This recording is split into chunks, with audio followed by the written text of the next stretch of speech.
They're going to look at places, they're going to read things like in China, for example, they'd read, a local publication in the area where the industry they covered is prevalent. In shale gas, you'd be looking at Chengdu, Chongqing, that sort of area, and you'd be looking for events there. And you could get leads from that. You could also, a key source of leads is the regulatory drivers.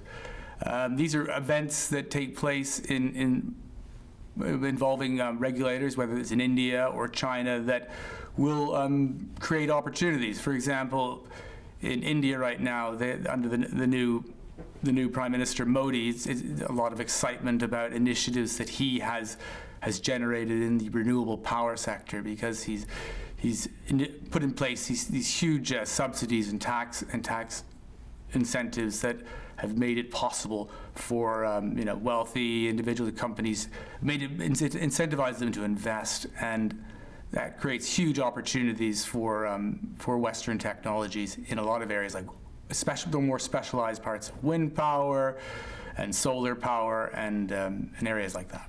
Well, in India, where we've this year we've established a major foothold. We've expanded the model in there. A good example was produced by the journalist who heads up the team, Jagdish Nehul. When I was initially training him, and I educated him on the concept and the principles, and then I let him loose, and I said, okay.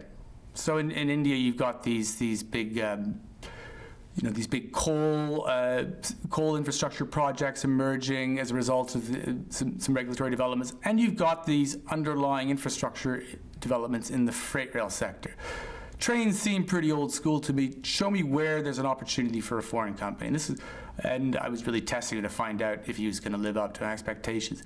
And I was very pleased with the outcome, because within a very, very short period of time, he came back and said, well, in the freight rail, what they're going to have to do is, India's freight rail network is dilapidated. It needs to be ramped up.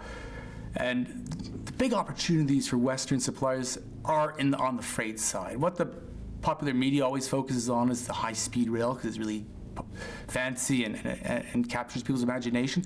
But the real opportunity and monies are in the freight, the transport of fuel, liquid natural gas, and coal. And there are huge developments underway in India in that sector. And Jagdish identified that the rails were going to have to be, the size and the materials used to construct them were going to have to change dramatically, and they were going to involve the use of specialized steels that India, if they had the capacity to make it, there was the capability to make it, they didn't have anywhere near the capacity to produce it. So they'd have to team up with a Western supplier in that. And then also in a very interesting, something that, very few people in the sector would know about, and that is the power systems that are contained within the railway lines themselves, and the power systems and transmission and switching systems that were going to result from these. So these were two hidden, kind of the typical areas of coverage that we would provide. Something that is really below the radar. It's not particularly sexy, but it's lucrative and real, and involves, you're not going to get any coherent, actionable coverage on that anywhere in the mainstream media.